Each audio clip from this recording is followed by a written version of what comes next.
반갑습니다. 김영성입니다. 저번 시간에 탄소 하다가 끊었죠. 여러분 많이 기대했을 텐데 지금 다시 한번 들어가겠습니다. 탄소라는 건 결과적으로 저번 시간에 말에 잠깐 언급했듯이 생명체를 이루는 기본 원소에다가 또 한 가지가 있죠. 뭐가 있냐면 얘가 나온다는 겁니다. 이산화탄소. 얘가 지금 뭐의 주범이죠? 온실 효과죠. 그래서 탄소의 순환에서는 문제가 뭐가 나왔냐면은 광합성이 나왔습니다. 역시 앞에서도 우리가 광합성 나왔다고 말씀드렸죠. 탄소 순환과 광합성, 이 문제가 나왔습니다. 어쨌든 제 생각에는 광합성이 나왔으니까 이번 하나는 뭐가 나올 것 같냐면요. 231페이지 오른쪽에 있는 그런 그림 해가지고 그림을 보여주고 어디에서 어디로 탄소가 이동하냐 이런 식으로 문제가 나올 수 있습니다. 어쨌든 탄소 볼게요. 탄소는 다 있습니다. 그러니까 무슨 얘기냐면 우리가 지구계를 전체를 보면요. 생물권이 있고요. 생물권은 다시 한번 말씀드릴게요. 바닷속에도 있죠. 땅에도 있죠. 하늘에도 있죠. 기권, 그 다음에 지권, 그 다음 뭐가 있나요? 수권이 있죠. 예. 이 사이를 다 움직입니다. 이게 다 움직여. 다 이렇게 얘네들 상호 움직이죠. 이렇게 이런 식으로 대충 그림을 그렸어요. 왜냐면요 이렇게 그림을 그린 이유가 교재에 나와 있기 때문입니다. 교재 보시면 돼요. 거기 231페이지 맨 밑에 오른쪽 그림. 그래서 어쨌든 탄소는 뭐 지권이든 기권이든 수권이든 생물권이든 다 있는데 어디에 가장 많다고 했죠? 지권에 맞습니다. 어떤 형태로? 석회암. 요거 명심해 주셔야죠. 석회암 형태 많다. 그 다음에 기권은 뭐 거의 없습니다. 0.03%. 이 정도죠. 0.3. 네, 맞네요. 저번 시간에 0.003 찍었죠. 잘못 찍었죠, 제가. 수권에도 있습니다. 수권에는 이제 용해된 형태, 녹아있는 형태인데 이걸 우리는 뭐라고 하냐면 탄산이온 형태라요. 탄산음료 생각하시면 돼요. 이온 형태 이거죠. 생물권은 다 있죠. 뭐 우리 몸을 구성하는 거. 탄단지에 들어있습니다. 자, 이런 식으로 알아두시면 돼요. 유기물 형태라는 거죠. 자, 지구에서 탄소는 거기 나올게요. 중요성 보실게요. 중요성. 생명현상과 2번 표에 있는 중요성입니다. 생명현상과 기후변화 이거죠. 생명현상은 탄단지, 기후변화는 온실효과 이거예요. 여기 매우 중요한 영향을 미친다. 탄소 유입 대기와 물속의 이산화탄소는 거기 나온 거 볼까요? 광합성을 통해서 광합성 나왔죠. 광합성 시험 문제 나왔던 겁니다. 생물체로 유입된다. 유기물 형태. 어떤 형태죠? 포도당. 녹말 형태입니다. 그리고 생물체의 탄소는 1차 생산자를 1차 소비자, 2차 소비자, 최종 소비자 위로 올라갈수록 먹죠. 바로 뭐냐면 먹이 사슬을 따라 유기물 형태로 이동된다. 이렇게 이해하시면 될 것 같네요. 그럼 이번엔 탄소를 배출한대요. 호흡이죠. 첫 번째는 생명체는 호흡에 의해 가지고 이산화탄소를 내보내죠. 또 뭐가 있습니까? 화재, 연소죠. 여기에서 이산화탄소가 나옵니다. 또 하나가 뭐냐면 사체 분해, 부패에서도 나옵니다. 부패에서도. 그리고 화석연료, 연소 이런 거에서도 이산화탄소가 배출되는구나. 이렇게 이해해 주시면 될 것 같습니다. 다음 페이지 보시겠습니다. 광합성과 호흡이네요. 여기 시험 문제 나왔다고 말씀드렸죠. 네. 탄소는 이산화탄소 형태로 즉 광합성식 반응식 나왔습니다. 그 굳이 뭐 식까지 또 써드려야겠지요. 다시 한번 말씀드리지만 앞에 개수는 볼 필요 없다겠습니다. 앞에 개수는 볼 필요 없어요. 이게 포도당, 산소 이 형태로 나온다는 거죠. 여기에 뭐가 들어간다고 했죠? 비데너지. 그 다음에 엽록체. 엽록체에는 엽록소라는 효소가 있죠. 이렇게 해가지고 비데너지를 화학에너지 형태. 다시 한번 말씀드린 겁니다. 이 형태로 우리가 무기물인 이산화탄소를 유기물인 포도당으로 만드는 겁니다. 자, 그리고 호흡을 통해서 다시 나가죠. 호흡은 말씀드릴게요. 이 반대 과정이라고 생각하시면 될 것 같습니다. 이 반대 과정이 호흡이다. 그러니까 양분을 먹고 산소를 해가지고 물과 이산화탄소를 내보는 게 호흡이다. 거꾸로 생각하시면 됩니다. 어쨌든 이 경우는 탄소를 우리가 흡수하고 이 경우는 탄소를 배출하겠죠. 네. 그래서 이제 다시 한번 이게 탄소순환 생명체 내에서 일어나는 겁니다. 광합성 나왔죠? 비대로질 이용해서 이산화탄소와 물을 가지고 포도당 산소를 내보낸다 이거예요. 그럼 광합성은 우리가 일어나기 위해서는 사실 이 빛의 특성과 광합성이 나왔는데 이 부분은요 나중에 이과 오시면 굉장히 중요합니다만 일단 대충 한번 말씀드리겠습니다. 그냥 간단하게 말씀드릴게요. 엥겔만이 실험을 했는데요. 핵함이라는 게 있어요. 핵함은 뭐냐면은 광합성하는 식물입니다. 광합성하는 식물에 스펙트럼을 이렇게 뿌리는 거예요. 빨주노초 파남보, 빨주노초 파남보 이런 스펙트럼을 갖다가 쫙 쏘는 겁니다. 그러니까 프리즘 분광기를 통해 가지고 빛을 가시광선을 스펙트럼 형태로 만들었어요. 거기서 이제 파장이 여기 짧죠. 여기 파장이 길죠. 파장이 긴 게 빨간 적색입니다. 그리고 여기가 이쪽에 청자색 이렇게 얘기해요. 청자색. 그리고 또 뭐가 있냐면 호기성 세균이 있어요. 호기성 세균.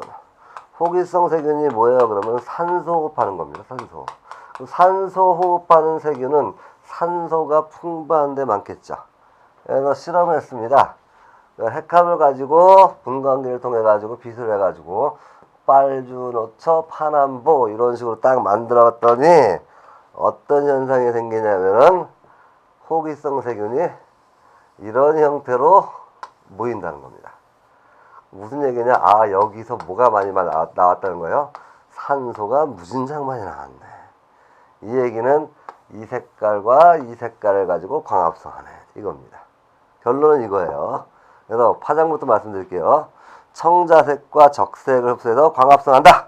이거 알아두시고요. 뭐 시험 문제 나오냐고요? 안 나옵니다. 안 나오지만 그냥 이런 거 이용한다.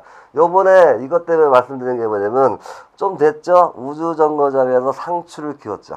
상추 키우는 모습이 TV에 방영될 때 상추 있는 데를 보십시오. 적색광이었습니다. 네, 그걸 이용한 거예요. 물론 LED 전구를 가지고 한 겁니다. 자, 그 다음에 빛의 색인데요. 빛의 색은 그냥 그렇게 이해하세요. 뭐냐면 태양 빛 에너지가 오니까 당연히 빛이 필요하겠죠. 근데 빛이 많으면 광합성 많이 하겠네. 여기까지만 이해하시면 됩니다. 그러니까 빛이 세면 셀수록 광합성이 많아지다가 일정해집니다. 왜 일정해지냐면 이렇게 말씀드릴게요. 과자공장에 있습니다. 과자공장. 제가 이제 스낵 과자를 굉장히 좋아하는데 과자공장에 있는데 과자를 만들기 위해서 밀가루 있죠. 그 다음에 설탕 있죠. 뭐 우유 있죠. 원재료가 많아요. 많은데 과자공장에 컨테이너가 이거 컨베이어 벨트에 이게 왜 생각이 안 나지? 컨베이어 벨트가 딱 2개뿐이 없습니다. 사람이 앉아서 일을 해요. 원료는 무진장 많네요. 그쵸? 비드는지 무진장 많습니다. 많이 준다고 무한히 많이 만들 수 있을까요? 아닙니다. 한계 능력이에요. 여기서 나올 수 있는 건 사람 2명에서 만들기 얼마나 만들겠어요? 원재료가 아무리 많다고 해도 여기서 만들 수 있는 건 한정되어 있습니다. 대신에 원재료가 없으면 못 만드는데 있으면 만들겠죠. 그래서 빛이 있으면 광합성을 잘하다가 빛이 강할수록 광합성을 잘하다가 일정해집니다. 이렇게만 이해하시면 될 것 같아요. 자, 그래서 빛의 특성과 광합성은 빛의 세기하고 빛의 파장에 따라서 광합성을 하네. 요것만 생각하세요. 자, 이제 탄소 순환 과정 들어가겠습니다. 232페이지. 탄소 아까 그림을 다시 한번 생각하시면은 생물권, 그쵸? 네, 뭐가 있었다고요? 수권, 그 다음에 직권, 하나 더 뭐가 있었죠? 기권. 이 사이를 탄소가 왔다 갔다 하는 겁니다. 탄소가 이렇게 왔다 갔다. 그냥 한 그림 하나만 그리겠습니다. 이렇게. 이 사이를 탄소가 왔다 갔다 하는 걸 우리는 뭐라고 얘기했죠? 탄소 순환입니다. 이럴 때 물에 용해되어 수권으로 이동. 그럼 기권에 있던 게 용해되겠죠? 기권에 있던 게 수권으로 이동. 여기네요. 죄송합니다. 대기에 있던 이산화탄소가 물에 용해됐다. 기권에서 수권으로 이동이네. 이런 식으로 여러분이 찾으면 되는 거예요. 문제 나오면. 이런 식의 문제가 한 문제 정도 나올 거라 좀 생각합니다. 자, 그 다음에 광합성 작용은 그랬죠? 광합성 작용은 결과적으로 기권과 생물권이죠. 그죠? 네, 이겁니다. 이산화탄소 기체를 갖다 이용하는 거니까. 호흡, 역시 생물에서 기권이죠. 예. 탄산이온 앙금인데요. 앙금이 뭐냐면은 바로 석회암입니다. 석회암. 그러니까 앞에서 제가 석회수를 한번 언급시켜 드린 적이 있는데 이산화탄소가 이제 석회수에 들어가면 뿌옇게 흐려집니다. 그게 뭘 만드는 거냐면 CaCO3 탄산칼슘이라는 앙금을 만들어요. 이 덩어리가 많이 뭉친 게 석회암입니다. 그럼 얘는 뭐예요? 앙금이라고 했죠. 수권과 직권 사이 왔다 갔다 하는 거예요. 이런 식으로 알아두시면 될 것 같습니다. 233페이지입니다. 유기물 사체에서 직권이던 이건 이거죠. 생물권과 직권. 화석연료, 이게 화석연료는 직권에 있죠. 기권으로 가죠. 이렇게. 나무와 유기물도 마찬가지입니다. 여기서 나무는 이쪽으로, 유기물은 이쪽으로 이렇게 되겠죠. 이런 식으로. 혹은 땅 속에 있던 뭐냐면 화석연료는 이쪽으로 이렇게 됩니다. 나무, 유기물 연소로 기권 이동. 즉 어디와 어디 사이를 이동하는지만 여러분이 찾는 문제. 이 문제 정도를 제가 이번에 예상하고 있어요. 자, 이 정도만 알아두시면 될 것 같고요. 그림 하나 나왔죠? 뭐 식물의 광합성, 호흡, 나무와 유기물 연소, 물속, 석회암, 사체 쭉 그림이 나왔습니다. 그 그림을 보시면서 아, 이런 형태로 이 그림의 핵심은 바로 이거예요. 생물권, 수권, 직권, 기권. 즉 생물권과 그 다음에 무기질권, 이 지구요, 지구계죠. 이 사이를 왔다 갔다 전체적으로 탄소가 순환한다라는 정도 이해해 주시고, 하나 더, 직권에 가장 많다. 어떤 형태로? 석회암 형태로 가장 많다. 여기까지만 이해하시면 됩니다. 자, 3절, 지구온난화와 기후변화입니다.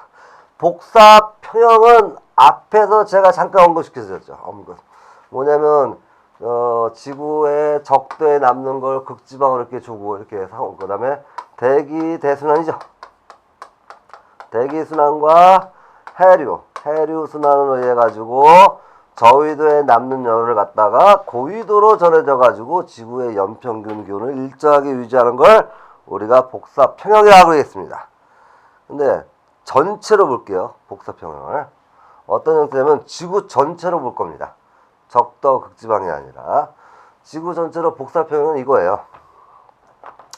여기가 지구입니다. 그러니까 쉽게 말해서 땅 그럴게요. 지구. 자, 태양에서 얼마의 에너지가 오냐면요, 100이라는 에너지가 왔습니다. 그랬더니 지구도 받은 만큼 복사 에너지죠. 얼마 내보낼까요? 100을 내보냅니다. 이게 복사 평형이죠. 이렇게 되면 지구의 기온은 올라가지도 않고 내려가지도 않고 가지고 있는 열 에너지 그대로죠. 현재 이래요. 이게 복사 평형인데 대기가 있다고 말씀드렸죠. 대기가 있으면 어떤 식으로 되냐면 이런 식이 됩니다. 지구에 이렇게 대기가 있습니다. 대기가 있을 때 잘 보십시오. 태양에서 오는 게 100이에요. 100을 받았어요. 사실은 이거 한 다음에 말씀드리는 게 낫겠네요. 근데 지구에서 자, 이 지표면서 내보냅니다. 얼마를 내보내냐면요, 100을 내보내요. 그래야지 복사평형이죠. 근데 대기가 있으면 얘가 뭐냐면요, 이산화탄소 같은 게 많고 물 같은 게 많죠. 메테인 이런 거. 온실 효과를 합니다. 온실 효과는 제가 뭐라고 말씀드렸다면 이불을 덮는다 겠죠. 이불을 덮으면 바깥으로 열이 빠져나가는 걸 막아줘요. 그럼 어떻게 되느냐, 이쪽으로 이렇게 50 갈까요? 50 이동합니다. 그럼 나가는 게 50이에요. 복사평형이 아직 안 이루어졌죠. 근데 시간이 지나 봅시다. 조금 있으면 어떻게 되냐면요, 이 50이 밑으로 내려오죠. 100을 줬는데 지구는 얼마를 받죠? 150을 받습니다. 얘까지 와서. 그럼 내보내는 게 얼마일까요? 150이죠. 150에서 다시 51로 갑니다. 그럼 내보내는 거 얼마가 될까요? 100이죠. 이제 드디어 복사평형이 됐네요. 근데 복사평형이 됐는데 보세요. 오는 게 100인데 150이래요. 가지고 있어요. 처음보다 올라갔죠. 따뜻해지죠. 이게 온실효과입니다. 온실효과예요. 네, 온실효과는 그래서 간단히 말해서 온실 기체가 있어가지고 나가는 걸 잡는다, 이 생각하시면 됩니다. 그래서 온도가 상승한다, 이거예요. 근데 지구 전체를 보면 이렇게 됩니다. 사실은요, 태양에서 오는 게 100일 때 100이 오면은 구름이라든지 지표면, 구름에서 반사, 지표면에서 반사돼가지고 반사로 나가는 게, 이거 시험 문제 안 나옵니다. 30이에요. 100이니까 반사가 30이니까 실제적으로 지구가 내보낸 거 70이거든요. 70인데 이 70, 그러면 결론적으로 70이 들어와야죠. 이 70 중에 지표면이 50으로 흡수합니다. 그 대기하고 구름이 20으로 흡수해요. 그래서 총 70으로 흡수합니다. 그래서 내보내는 게 얼마냐면 70이에요. 이래서 복사표현이 이루어집니다. 예, 반사가 돼요, 반사. 당연히 눈이 있으면 더 반사가 많이 이루어집니다. 눈이 있으면 반사가, 이거 시험 문제 아니라고 말씀드렸어요. 눈이 있으면 반사가 더 많이 일어나니까 당연히 오는 양이 적어지죠. 춥죠. 추워집니다. 어쨌든 복사표현은 이렇다는 거 정도 알아두시고요. 온실효과 보시겠습니다. 234페이지. 온실효과는 이렇게 하는 거예요. 나가는 걸 잡아주는 거예요. 나가는 걸, 열이 나가는 걸 잡아주는 이불을 역할하는 게 온실효과다. 그 온실효과를 일으키는 기체들이 있습니다. 뭐가 있냐면요. 수증기 돼요. 수증기. 이산화탄소 됩니다. 이산화탄소 돼요. 메테인 됩니다. 메테인 돼요. 그 다음에 CFC. 바로 프레온가스 됩니다. CFCL인데요, 사실은. 자, 프레온가스도 됩니다. 프레온가스. 이런 것들이 이제 온실효과의 그 기체들이에요. 바깥으로 나가는 걸 막아주는 역할을 하는데, 이거는 이제 소의 트름이죠. 소의 트름. 뭐, 방구에서 나옵니다. 방구에서도. 어쨌든 이것도, 그래서 소가 너무 많아도 사실은 소에서 나오는 트름에 나오는 메테인 이런 것들이 온실효과, 이 메테인 기체가 많아지면 온실효과가 더 많이 일어날 수 있습니다. 소고기 조금 먹는 게 좋습니다. 어쨌든 간에. 그런데 얘네들이 다 온실효과거든요. 근데 사실은 얘가 제일 커요. 얘가 뭐냐면 오존층 파괴하는 놈이에요. 오존층. 오존층을 파괴하는 프레온가스입니다. 프레온가스. 프레온가스. 그러니까 혼자 1대 1대 1대 1이면 얘가 100이에요. 혼자서 100명을 상대할 정도로 온실효과의 가장 큰 주범인데 얘는 기체가 좀 적습니다. 간단히 말씀드리면 이렇게 말씀드렸죠. 싸움을 되게 잘하는 사람이 있는데 100명이 달라들면 지죠. 어쨌든 간에. 그래서 얘는 거의 적어요. 그럼 누가 제일 많은 얘입니다. 이 새끼라고 하면 안 되겠네요. 그렇죠? 얘예요. 이산화탄소가 제일 많습니다. 그럼 이산화탄소가 가장 많기 때문에 대기 중 0.03%예요. 이거 어마어마한 거예요. 수증기는요 0.0001%. 그렇죠. 0.001%예요. 이래도 비 내리는 거예요. 얘는 0.03%입니다. 굉장히 많죠. 그 양이 많기 때문에 얘가 온실효과의 주범입니다. 그래서 올해 지구의 연평균 기온이 19세기보다 1도가 올랐다고 발표됐습니다. 1도가 오르면 온실효과, 따뜻해지면 어떤 현상이 생길까요? 해수면이 높아집니다. 해수면이 높아지고 빙하가 녹기도 하고요. 그렇죠? 그래서 저기 태평양의 무슨 섬이죠? 투발로공하고 지금 가라앉고 있습니다. 그리고 또 기상이변 많이 일어납니다. 이런 온실효과, 이런 이산화탄소를 줄이자는 게 지금 이제 유엔에서 이산화탄소 배출 규제 이런 거 만들었죠. 그래서 어쨌든 온실효과 거기 나온 거 보겠습니다. 대기 중 온실기체가 지표로부터 방출되는 복사에너지를 흡수했다가 다시 방출한 거 지구로. 그 지구를 보호하는 효과다. 이불효과 이렇게 하시면 돼요. 지구의 평균 기온이 대기가 없을 때보다 높다. 또 하나 적도하고 극지방의 온도차를 줄여준다. 이겁니다. 온실기체 거기 나왔죠? 지구에서 방출하는 건 적외선 형태입니다. 적외선을 우리가 열선이라 그래요. 우리 적외선 카메라 아시죠? 열을 감지하는 거. 이런 적외선 형태의 기체를, 이런 적외선을 흡수하는 게 여기 나왔죠? 수증기, 이산화탄소, 메테인, 프레온가스 등이 있죠. 이 중에서 가장 농도가 높은 이산화탄소가 가장 기여도가 크다.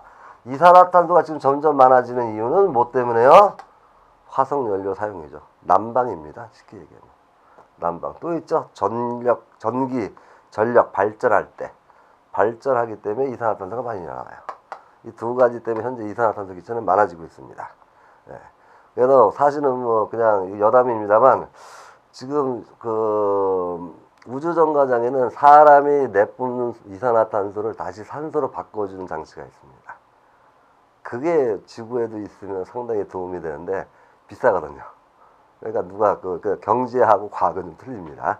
어쨌든 나중에 이산화탄소를 가지고 광합성하는 반도체를 만들면 참 좋겠죠. 어쨌든 간에. 자, 지구온난화 들어가겠습니다. 정의. 온실효과 증대로 인한 지구 평균 기온이 상승하는 것. 그 평균이 상승하면 원인이 뭐냐? 화석연료입니다. 네. 영향은요, 해수면 상승합니다. 해수면 상승합니다. 육지 면적 감소합니다. 그리고 생태계 혼란, 이상기후, 빙하가 녹습니다. 남극에 있는 빙하가 녹으면요, 바닷물의 높이가 1m 정도 높아집니다. 1m 해봤자 요만큼이죠. 큰 의미 없는 것 같지만 우리나라의 3분의 1이 잠깁니다. 그 정도로 좀 굉장히 영향을 많이 주는 거예요. 육지 면적 감소해요. 그래서 거기 나오듯이 이상기후, 그리고 엘니뇨, 라니냐 이런 겁니다. 대책, 화석연료 사용을 억제한다. 신재생 에너지 개발, 새로 어쨌든 재생에너지에 쓸 수 있는 걸 다시 쓰고 이런 거죠. 폐열 같은 거 다시 이쪽 부분에 그는 열병합 발전소가 있습니다. 이런 식으로 재생에너지는 신에너지, 새로운 에너지를 찾는 겁니다. CO2 발생량 감소, 이산화탄소 발생량을 감소시켜야겠죠. 그 다음에 산림의 보존 및 확대, 즉 나무가 많으면 광합성 작용으로 이산화탄소가 좀 감소하겠죠. 특히 아마존 같은 경우는 지금 뭐냐면 많이 산림이 파괴되어 있습니다. 대기 중에 이산화탄소 농도를 감소시킨다, 이런 거예요. 또 하나 이런 화석연료 사용을 억제하기 위해서 탄소 배출권이라는 걸 만들어냈죠.